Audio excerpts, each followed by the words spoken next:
Oh boy, the Christians are all abuzz about the lights going out in Paris, and it must be a sign from God. Kind of like this tweet from Marjorie Taylor Greene, who says, "Divine intervention, massive power outage in Paris right now. God has spoken." As well as this image here. Now, I'm just going to ask you to be a critical thinker, not an indoctrined one, not an emotional one, but a critical thinker, because critical thinkers question things. They just don't take it for granted and go, okay, that must be what it is. Do you really think that if God were involved with this and he were going to cut out the power, he'd cut it out to all the people? Or would he cut it out to the actual ceremony itself? And then, of course, we have this image going around, which is somewhat ridiculous because this is a Roman Catholic church. Do you think God would have kept the lights on for a Roman Catholic church? By the way, this wasn't even in the areas that lost the power, the first and second, I'll call them districts. That's not the proper name, but the first and second district. This is over in the 18th district. So of course the power would have been on here. They didn't have a power outage there. So this wasn't a sign from God. Secondly, I don't know about you, but maybe God should be worrying about the children in the shipping containers and not killing power to some civilians. And by the way, that's where that church is located, nowhere near where the power went out. Now we know the media put out a message right away that it was because of some powerful storms, but others thought, well, maybe it could have been an act of sabotage like was carried out on the high rail system. Of course, the media will probably change its story 4 more times before we get the story straight. Now, one of the images I did think was a little bizarre is the fact that this guy was dressed much like the character from Assassin's Creed, and he just happens to be on a roof that looks very much like the one we saw with the Trump rally. Not to mention what looks like a very bloodied and bruised Statue of the Liberty, which is, by the way, an occultic symbol in itself. But I did notice that the crown looked like it was broken. And of course, this little Assassin's Creed guy is in this hot air balloon flying over all this imagery. That one does seem a little bizarre and makes me wonder, is it a message that something might be coming? Now, some of the astrologists are looking at this event and saying there are some lineups that make us think there might be something about to pop off at these Paris Olympics. So I guess we're going to have to wait and see. But not to worry, whatever they have planned is most likely the doings of some 3-letter agency and not some group who's out to get it's not real. By the way, if you've never broken down the etymology to it's not real, that's what I'll call it here, just think about this. Is to be Ra, the sun god, sun, El, God, to be sun god, is Ra. Well, now getting back to the story, this is an image that upset a lot of people, but actually this is really about astrology. And Jesus is representative of the sun and the 12 apostles, also the 12 signs in the zodiac, foretelling Jesus, the sun's pending death at the winter solstice. Every time around December 25th, we have the Southern Cross in the sky where it stays for about 3 days until daylight begins to become lighter, the winter solstice. The sun dies in the southern hemisphere at that time. By the way, for those of you who are new to me, I talk a lot about astrology because it's found all throughout scripture. As a matter of fact, Job 38 talks about the Mazzaroth. If you look it up, the definition is zodiac. So there's no 2 ways around that. Now notice I didn't say astronomy because people like to correct me and they say, no, you meant astronomy. No, I didn't mean astronomy. I meant astrology. Astronomy is the study of the stars. Astrology is the prophecy of the stars, which is why if you read Revelation 12 and you've never been able to understand it, that's because it's astrology.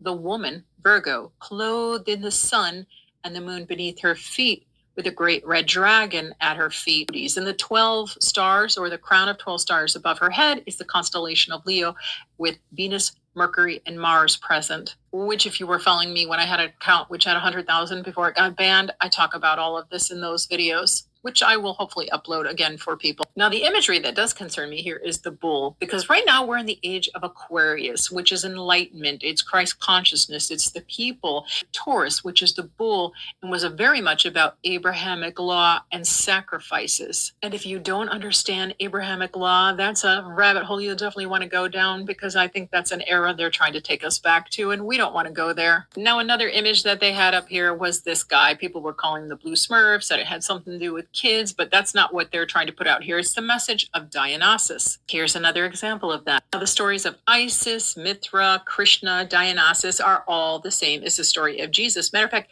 these stories are much older than the story of Jesus. And the rabbis will tell you that much of the stuff in your scriptures has been plagiarized material taken from other cultures, or the story told over again, rinse and repeat. Dionysus' story comes 500 years before Jesus. So they didn't copy Jesus. The story of Jesus is copied from them, because look at like Mithra, born of a virgin, born December 25th.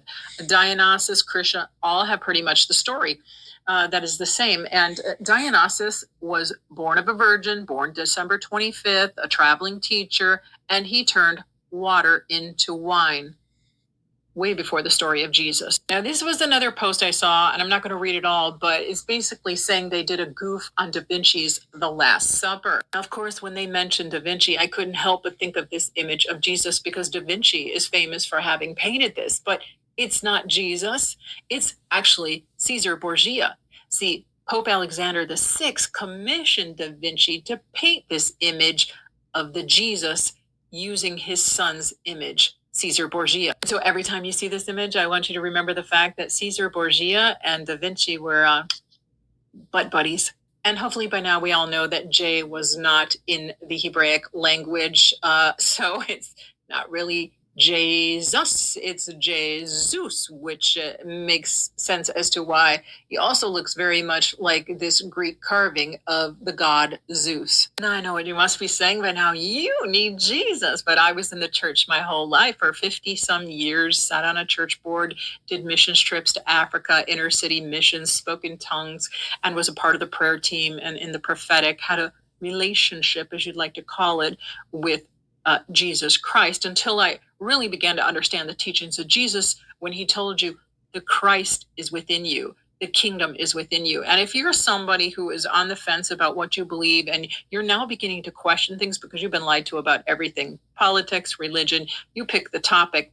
This is a great person to listen to. His name is Justin Best, and he's here on TikTok and also has a YouTube channel called Bullet Holes in the Bible. And before my account just recently got canceled, I had a whole playlist on these Christian discrepancies in the scripture and things that did not add up. And he does a great job on his channel breaking it down. He was very heavily into the movement with his family and did missions trip, taught the word just as I did and all those things, but very educated on it. And he comes with receipts. And remember, it's okay to question things. That's what critical thinkers do.